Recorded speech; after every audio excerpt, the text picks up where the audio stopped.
be patient, be consistent, be disciplined, persevere. There's going to be there's days where I get up in the morning and I feel a little anxious. I feel a little, I feel worried, but knowing that, I'm a patient person. I always say I'm young and patient. It's going to pay off eventually. Hello, and welcome to the Elevator Careers Podcast, sponsored by the Allred Group. I am your host, Matt Allred. In this podcast, we talk to the people whose lives and careers are dedicated to the vertical transportation industry to inform and share lessons learned, building upon the foundation of those who have gone before to inspire the next generation of elevator careers. Today, our guest is Chris Rivera, president of Orlando Elevator in Orlando, Florida. Chris started in the elevator industry in 1995 as a helper in Puerto Rico, and in 1997 he moved to New York City to continue his career. In January of 2000, Chris moved to Orlando, Florida, and in July 2022, he started Orlando Elevator. Chris loves the elevator industry, and he is passionate about educating customers and providing exceptional customer service. Chris, welcome to the show. Thanks, Matt. Thank you for having me. Yeah, thank you. And I'm excited. I know we talked first time years ago. I don't even remember how many years ago, but I'm excited to 5. Yep. I'm excited to be able to talk to you more. And obviously you're there with the Orlando Elevator sign in the background. So I'm excited to talk about your new business. Yes. Yeah. Yes. And let's just start at the beginning. When did you get into the industry? I got into the industry February 6, 1995. And by way of my half-brother, Miguel Daya, he's the son of one of the Daya Elevator founders in Puerto Rico. Okay. My two brothers, they started a company back then, I think it was 93, 94, called Metro Elevator. Okay. And I started that. I was actually living in New York. Rochester's my hometown, Rochester, New York. Okay. And one day I just called him. It was middle of a blizzard in February, probably January. And I asked him, what are you guys doing? And he said, well, come down to the Caribbean and we'll set you up with the job. And I was like, all right. But I had no idea what I was getting myself into.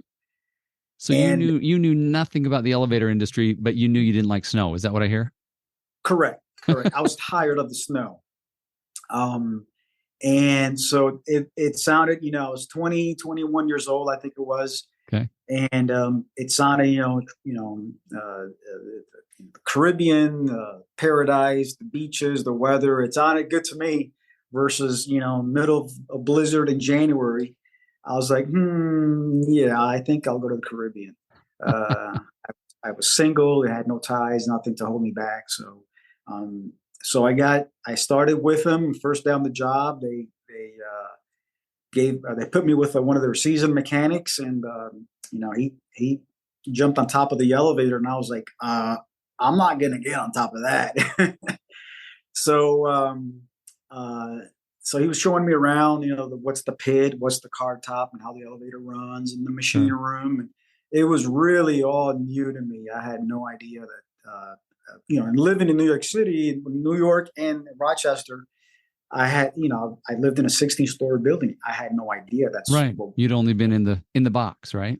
In the box, you push the button and you walk out, and you forget about the rest. It was all new to me, and I didn't really like it at first, especially when they would tell me to clean the pits. Yeah. So you were starting as a mechanic, or as a helper, or as an apprentice? Oh, green helper. As green as you can get. New to the industry, knew nothing about nothing. I was 19, 20, 21. Didn't really know a whole lot about life. Period. Sure. Didn't really know what direction I wanted to go. I wasn't sure if I wanted to be a car mechanic or something like that. But so they had me in the beginning cleaning pits, sweeping machine rooms, the typical things that helpers do. Sure. With the cleaning aspect of it. But little did I know that in the cleaning process, as you clean, you're actually learning about the mechanics of the elevator. Sure. what to touch, what not to touch, what to clean, what not to clean. Some things are actually better off just leave them as is. Um, and so, especially with some of the old relays, I learned old Westinghouse equipment, Westinghouse Otis equipment, Westinghouse ERLs and REL controllers. And it was pretty daunting and overwhelming watching Sure. all those relays chattering and Oh, yeah, yeah. clicking. And so it was interesting. It was interesting getting started. And then I got a job working for New York Elevator in Manhattan. Okay. And So you left the Caribbean and the South to go back north, you're saying? to go back north. Yeah. Not because of the cold, but I miss New York and I miss the city. I still have family there. Sure. In Queens and Brooklyn. And so and I heard the pay was better and the benefits were better. So it kind of drew me to, I figured about a year and a half being a helper, I knew what I was doing. So I thought, Sure. New York really working in New York City is just, it's a different ball game. It's just, it's beautiful. Sure. It's great. Working is, high rises. It's wonderful. I really enjoyed my time there. Cool. How long were you in New York then? I was there for about a year and a half. I was there for so about year and a half south, year and a half north. So coming up on 3.5 years. Then where? And then moved to Orlando and been here ever since. Okay. Yeah. Now, did you come to Orlando still as a mechanic, or how did your career go from there? No, so in New York City, there's two unions. There's many people call the real union, IUEC.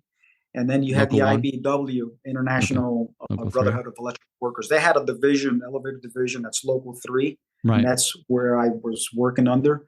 When I come to Orlando, it's the IUEC. So it was really different. I learned my lesson. I probably should have joined the IUEC instead of IBW. But either way, I didn't get a job immediately here locally with the IUBC. So General Elevator Sales and Service, they were a big company here. They got bought out by ThyssenKrupp. They offered me a helper's position in modernization. So I just want to get back in the industry. So I took it. And I spent the next 7 years with them. Went from helper to service route technician, route mechanic, and just learn the trade with them. So it was a great time with them as well. That's awesome. How valuable, as you look back on your career, is that time that you spent as a mechanic in your career, in the overall scheme of what you know? Well, I think it was a great time. Beach. Even recently, I was working for Cone A in the field, and it's in the field is different than wearing a white shirt and we're just working in the office. It's really different. I still find myself being a small business owner, getting my hands dirty, and believe it or not, I sort of prefer that in a way, I guess, because that's what I sort of like grew up knowing, was being in the field, hands-on, turning wrenches, troubleshooting. That's my favorite thing, is troubleshooting. I'm not the best. I continue to learn, especially as technology changes. The office thing is great. It's necessary. It's a necessary evil, I say. But I think my time as a mechanic really, you learn a lot of skills other than turning wrenches. And what I mean by that is you learn even people skills. A lot of people, they sometimes a little bit rough around the edges, some mechanics, but you learn people skills. You learn how to deal with different kinds of people, different kinds of customers. So there's a lot of things in the field that you learn. And not just elevators. Well, and you seem to, from my perspective, you learn the business from the ground up. And then the reason I asked that question about how valuable is because I talk to so many people that, once they kind of get that experience, there's nowhere they can't go. It's just a matter of, what do I want to do? Right. I can do this. I can get into management. I can go into consulting. I can start my own thing. I can, it seems to be a very, from my perspective, a very valuable set of Yes. skills and experience. Yes. Yes. This industry, it's just like the tree of life. I mean, it just keeps giving and giving and giving, and it has many branches. It has many niches. You can go into the parts Sure. department, any department, and even industries within the industry. Right. Whether it's the parts, whether it's just any specialty, like you said, consulting, inspections, management.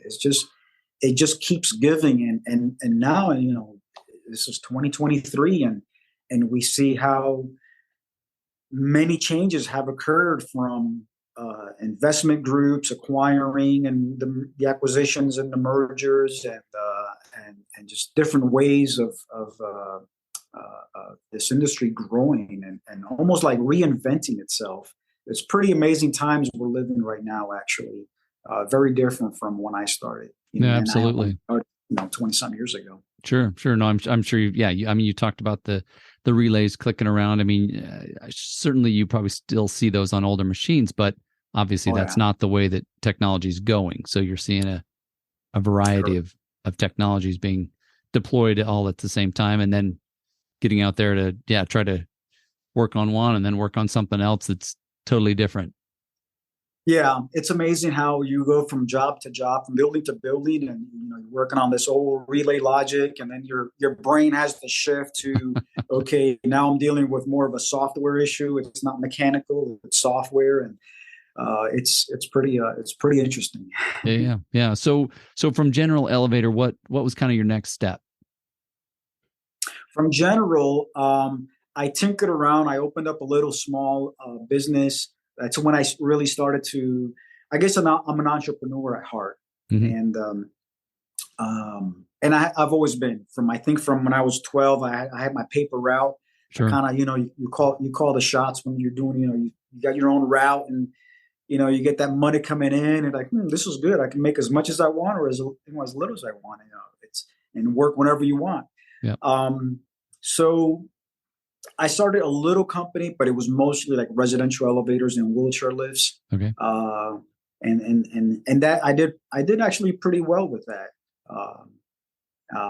But then in '08, the economy, how it tanked, and things really got pretty hectic. So I went back to work for a company. Okay, gotcha. And then kind of progressed from there to where I'm at now. Very cool. Very cool. So at what point did you realize that you loved the elevator industry? Good question. What was it that kind of captured you and said, man, this is where I want to hang out for the next 20, 30, 40 years? I think actually just before I left Puerto Rico and before moving to New York, I took, it was Christmas holidays that year. I forget what year exactly what that was. Must have been about 99. I think it was maybe 98. I went for a few days. I went to New York City, and back then there were public phones with yellow pages attached to a cable. Sure. I remember those days. And I pulled the yellow pages and I opened them up, and I just started looking for elevator companies, and I called a few. And I tried to set up interviews. Nobody was hiring. And so eventually I got to the ends with New York Elevator, and I was able to make an interview. And so I show up with the interview. I talked to the manager there, and he says, yeah, sure. Help her. Yeah, sure. Just, I explained to him my situation, and he's like, yeah, sure. Just whenever you're ready, to move to New York City, and just come on in, and we'll get you started. And then with the whole experience of working in those high rises, working in Midtown, working in Lower Manhattan, in the financial district on Wall Street, 14 Wall, 101 Wall, 100 Wall, all of those buildings. Then that's where I knew this is it. This is where I'm going to be. This is my career of choice. This is my calling. And kind of like I said before the interview was, then I felt like, I didn't choose this career, even though I stuck with it, but it kind of found me. It chose me, right? It's kind of just, you have that attachment. And What was it that it really attached you? Would you say was it I don't know, people or the technology, or what's the combination for you?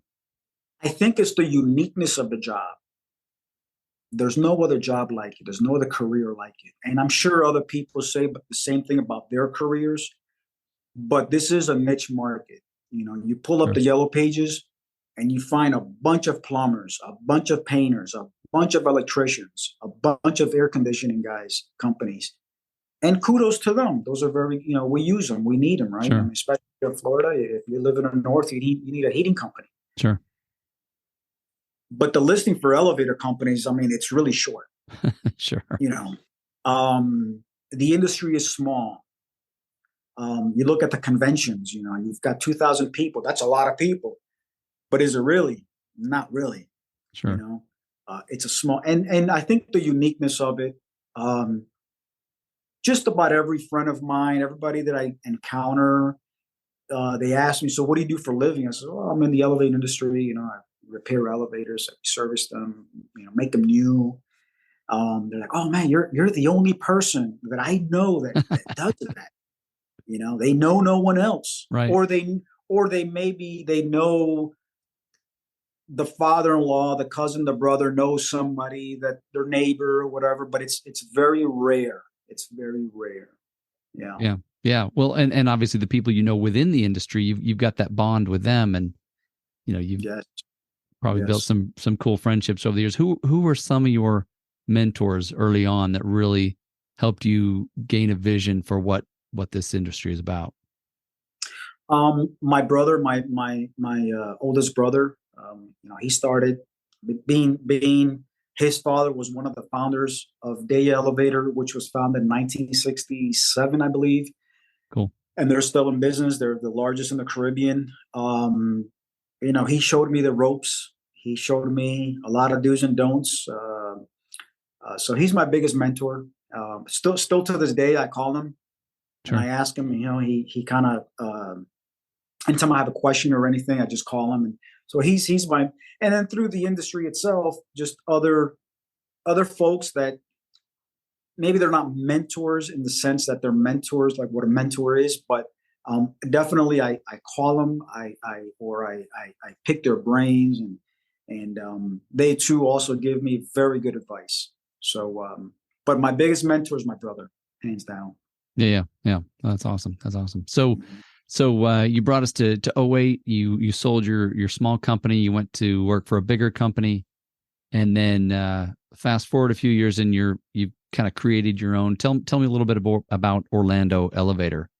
How long you guys been in business, and what's? So we are a brand new startup. We'll celebrate our first anniversary in July. Still got a few more months. Cool. But time is flying. I mean, I feel like I just started 2 months ago, and it's been already 6-7 months.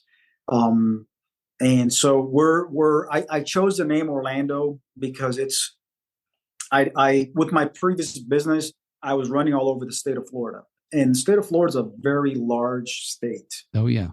I mean, from east to west, it's one of the longest. Yeah, it's still 3-4 hours, depending on traffic, but from north and south, I mean, yeah, it could take your day. Well, especially if you get up in the panhandle. I mean, that's very long. Correct.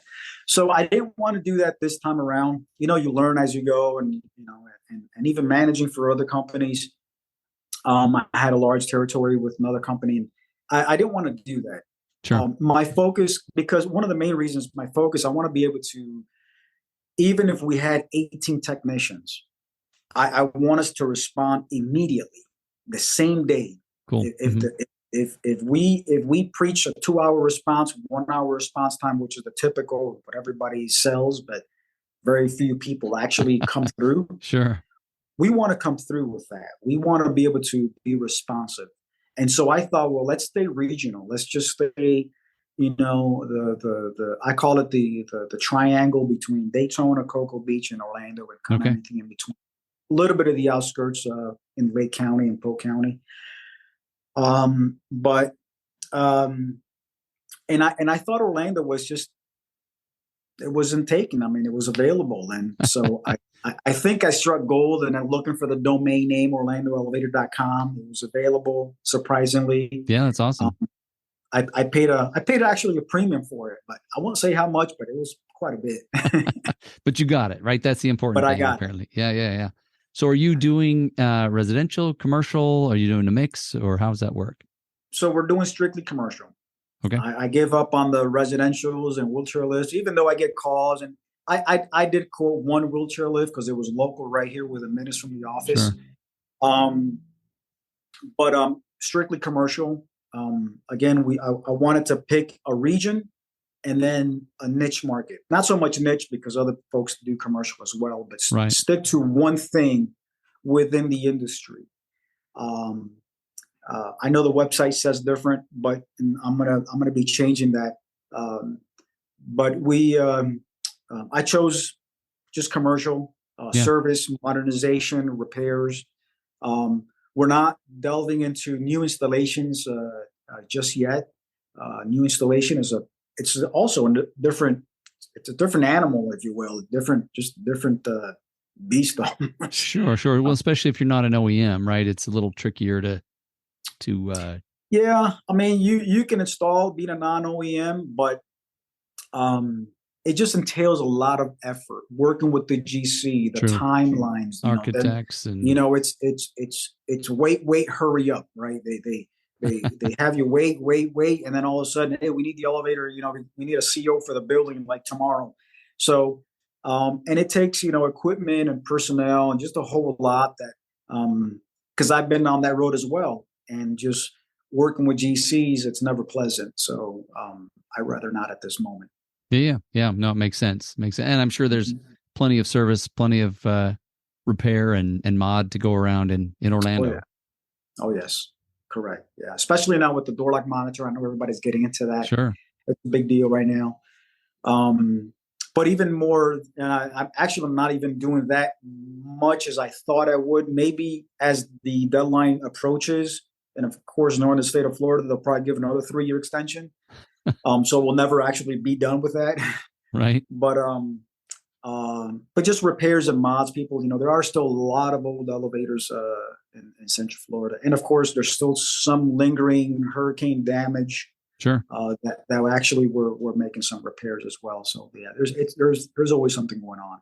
Yeah, yeah. That's awesome. So what are some of the, I guess, issues that are facing the elevator industry these days as you see them?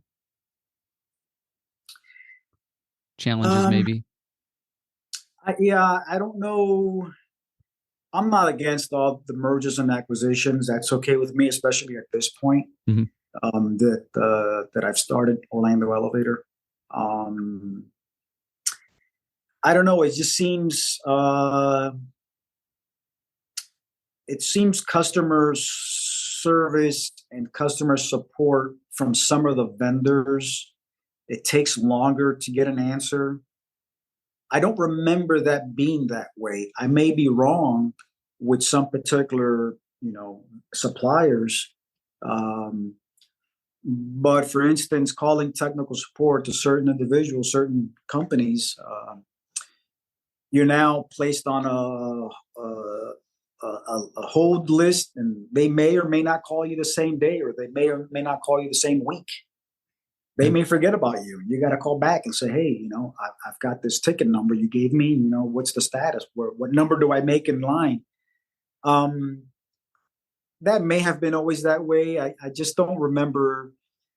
I don't remember that being that way before. I don't know. So I think some of these companies are just growing too big, and we're at I their hear mercy, you. right? As a company, I'm at the mercy of my own vendors. Sure, And if sure. and if there's a delay with them, well, guess what? There's a delay with my customer, my paying customer that needs the elevator to be running for their guest or their residents. Um, I wish that a little bit more priority would be given to us, the elevator companies, because again, and then our vendors are limited, right? It's not like we have a whole. I mean, we have more When you options say these days than before. priority, help me understand that. Do you mean I guess what do you mean more priority given?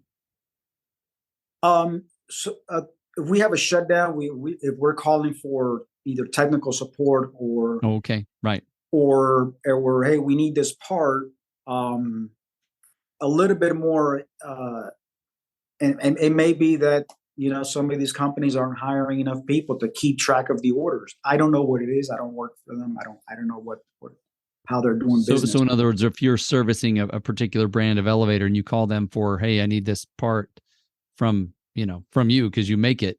Correct. Okay, that I understand that. Yeah. There's a delay. There's more delays than before.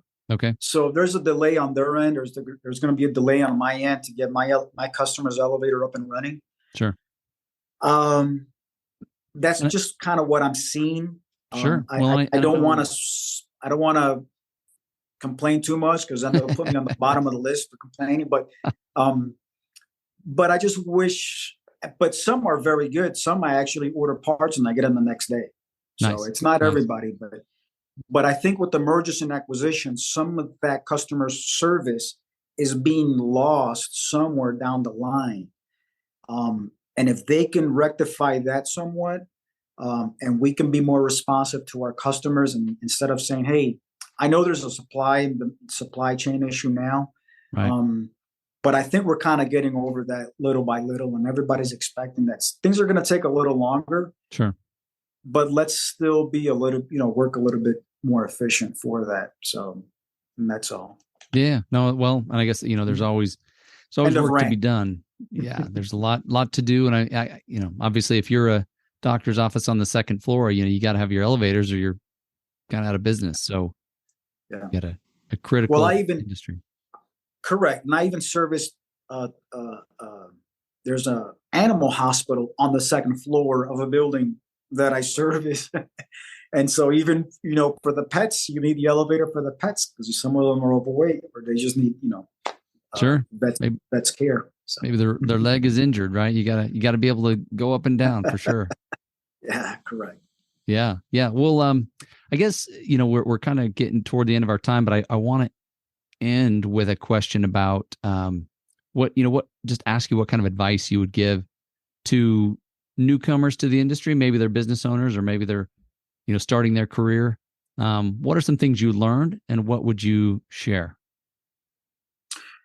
So one for a newcomer, a young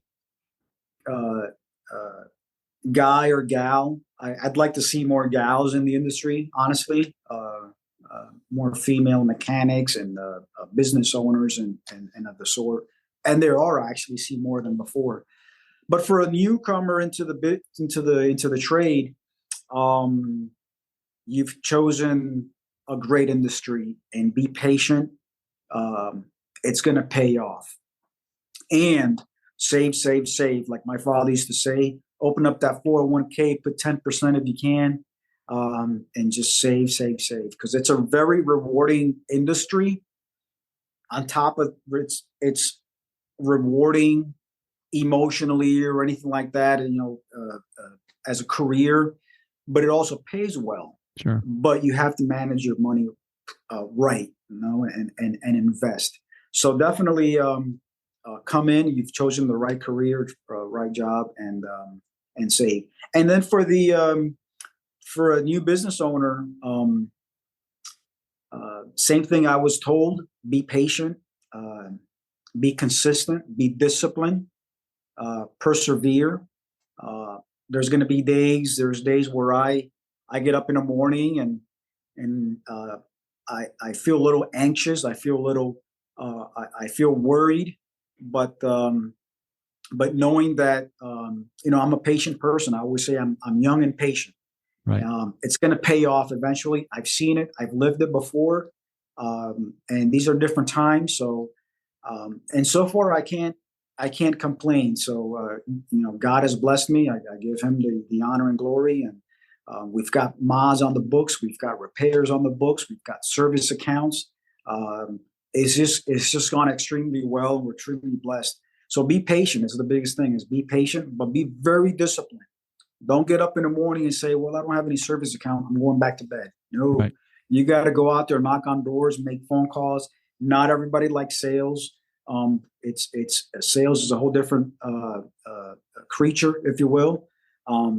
But if don't look at it as a sale. Just talk about your experience and your knowledge, and that in itself makes a good sales elevator pitch, if you will. Yeah. I love it. Love it. Chris, anything else you wanted to say before we close? You got to make the interviews a little longer. Just kidding. Because we're passionate about this, right? Once you're in this industry and you're Sure. passionate about it, sometimes like I said earlier, I get up in the morning, I'm like, oh God, I got to do this again. But then as the day goes on and I'm out there and I'm talking to customers, I'm going to meetings. I like the hustle and bustle, if you will. I like the negotiations. I like shaking hands, face to face interaction. Sure. I just enjoy it. I just enjoy it. It's I don't see it as a job. I don't even see it as a career anymore. I've been doing this for so long. It's just second nature. It's part of me. Just and love you what get you me do. going. You get me going talking about elevators, just like a good old elevator guy. And man, we'll be here for hours. Well, I mean, so you're saying you want these interviews to be a little longer when I'm talking to people. Is that right? Well, I'm just kidding. It's because it was me. I like talking anyway. So, well, I was gonna say, if you've got a really good story you want to throw in here before we close, you never know. I'm sure you know a ton of stories, but there's so many, but I won't bore you guys. it's all good. Well, Chris, thank you so much. It's been a pleasure. Best wishes as you continue to build your business and have a blast doing it. Thank you. Appreciate your time. You bet. Appreciate Thank you. having me. Thank you. Yeah. Bye. Take care. Bye. Thank you for listening to the Elevator Careers Podcast, sponsored by the Allred Group, a leader in elevator industry recruiting. You can check us out online at elevatorcareers.net. Please subscribe, and until next time, stay safe.